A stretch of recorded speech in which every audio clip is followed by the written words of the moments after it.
Assalamualaikum warahmatullahi wabarakatuh. Perkenalkan, nama saya Tri Purnamasari, NPM 2023-20014, semester 3 Prodi Komputerisasi Akuntansi, Amik Dian Cipta Cendikia, Bandar Lampung. Dalam video kali ini saya akan menjelaskan tentang komunikasi efektif.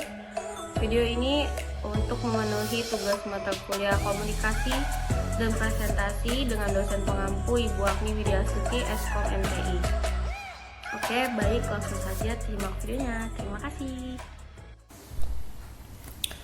Komunikasi efektif Tri Purnamasari. Nama Tri Purnamasari, NPM 2023-20014, semester 3, Prodi Komputerisasi Akuntansi dengan mata kuliah Komunikasi dan Presentasi dengan dosen pengampu Ibu Agni Widiastuti, Eskom MTI. Yang pertama yaitu pengertian komunikasi efektif. Komunikasi biasa disebut efektif jika pesan diterima dan dipahami apa adanya seperti apa yang dimaksudkan.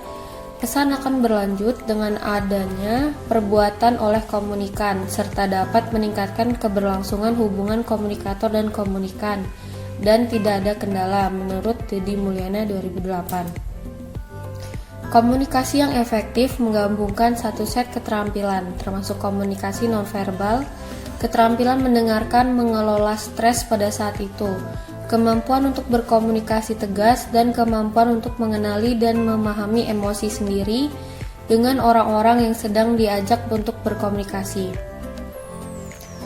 Kemudian, komunikasi yang efektif adalah lem yang membantu memperdalam hubungan dengan orang lain dan meningkatkan kerjasama tim, pengambilan keputusan, serta pemecahan masalah. Yang selanjutnya yaitu unsur-unsur komunikasi. Yang pertama ada komunikator. Komunikator ialah orang yang menyampaikan isi pernyataan kepada komunikan. Komunikan adalah penerima pesan atau berita yang disampaikan oleh komunikator. Selanjutnya yaitu ada saluran, yaitu jalan yang dilalui oleh isi pernyataan komunikator kepada komunikan dan sebaliknya. Media digunakan untuk menyampaikan pesan sebagai sarana berkomunikasi. Selanjutnya ada pesan. Pesan itu adalah isi komunikasi berupa pesan atau message atau yang disampaikan oleh komunikator kepada komunikan. Yang terakhir yaitu ada tanggapan, merupakan salah satu dampak atau efek komunikasi sebagai respon atau penerimaan pesan. Berikut adalah gambar dari proses komunikasi. Jadi dari sender, dia langsung ada encoding, channel, decoding, receive, and feedback. Terus yang selanjutnya yaitu ada tujuan komunikasi efektif. 1. Menemukan atau penemuan diri, persepsi diri sebagian besar dihasilkan dari apa yang Anda telah pelajari tentang diri sendiri dan orang lain selama berkomunikasi. Yang kedua, tujuannya yaitu untuk berhubungan dengan orang lain, membina dan memelihara hubungan dengan orang lain. Yang ketiga yaitu sebagai pemecah masalah antara hubungan manusia. Lalu, syarat-syarat komunikasi efektif. 1. Menciptakan suasana yang menguntungkan.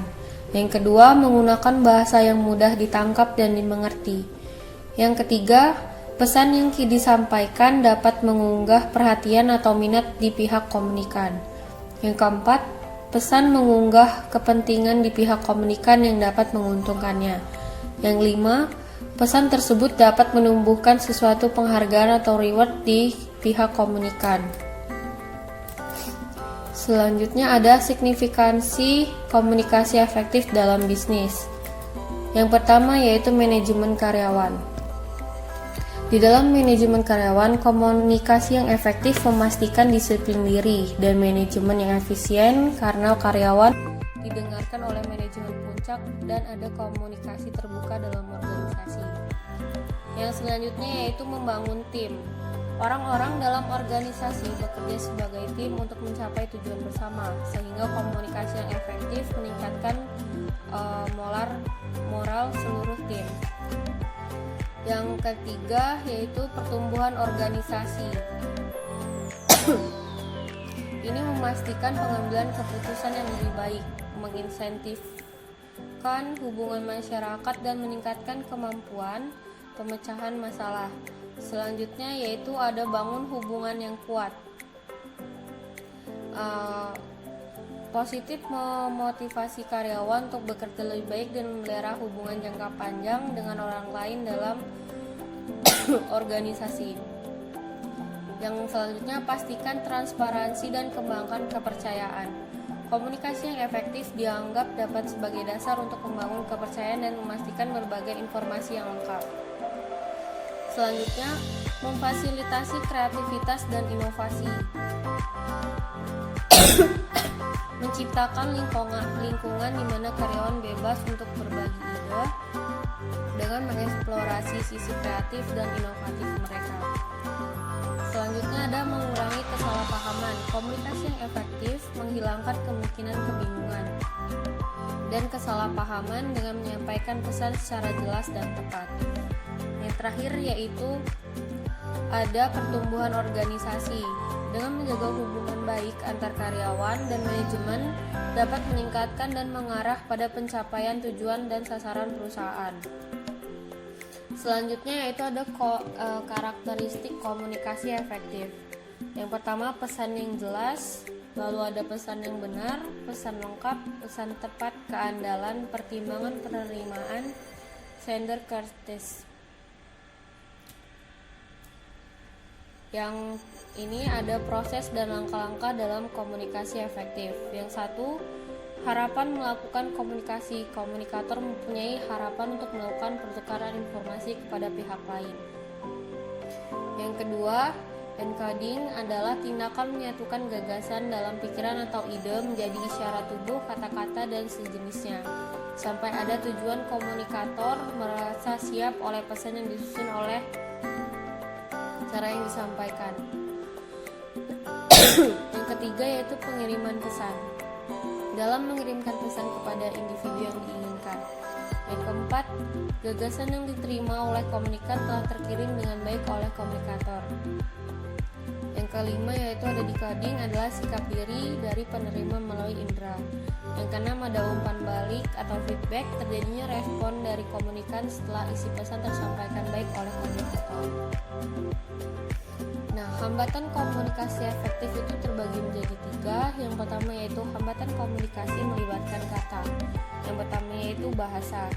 Jika si pengirim ini menggunakan istilah secara berlebihan, penerima akan kesulitan untuk memahami pesan dengan jelas. Terus yang kedua, ambiguitas dan penggunaan abstraksi yang berlebihan. Yang ketiga ada pesan. Ketika kata-kata tidak teratur secara sistematis untuk membentuk pesan yang kuat, itu kehilangan efisiensi dan maknanya. Yang keempat yaitu kelebihan informasi. Hambatan komunikasi efektif yang kedua yaitu hambatan komunikasi melibatkan latar belakang orang. Yang pertama yaitu ada perbedaan sikap, yang kedua ada perbedaan demografis atau perbedaan usia, jenis kelamin, status, tradisi, ataupun generasi. Yang ketiga, kurangnya pengalaman atau perspektif umum. Bagaimana cara seseorang melihat sesuatu dengan cara tertentu. Yang selanjutnya itu melompat ke kesimpulan. Kemudian hambatan komunikasi efektif yang ketiga yaitu hambatan komunikasi melibatkan fisik. Yang pertama yaitu jarak fisik. Ketika seseorang berkomunikasi dalam jarak jauh, mereka kehilangan aspek komunikasi nonverbal karena gerakan dan ekspresi penerima tidak dapat ditafsirkan. Yang kedua yaitu kebisingan. Lingkungan atau sistem komunikasi terkadang melibatkan kebisingan yang tidak diinginkan, yang mengganggu proses komunikasi sehingga tidak efisien. Yang terakhir yaitu ada hambatan fisiologis. Salah satu hambatan yang paling umum saat komunikasi efektif. Beberapa diantaranya adalah gangguan pendengaran, penglihatan yang buruk, gagap, dan lain-lainnya. Kemudian contoh atau gambaran dari komunikasi efektif dalam kehidupan sehari-hari. Yang pertama yaitu tidak keluar konteks. Yang selanjutnya penggunaan kalimat yang sederhana. Yang ketiga melihat latar belakang si komunikan. Yang keempat memperhatikan bahasa tubuh. Selanjutnya, kontrak waktu yang jelas, penggunaan strategi komunikasi, pemanfaatan media komunikasi, dan evaluasi komunikasi. Sekian penjelasan tentang komunikasi efektif dari saya. Terima kasih. Baiklah, itu tadi video saya tentang komunikasi efektif.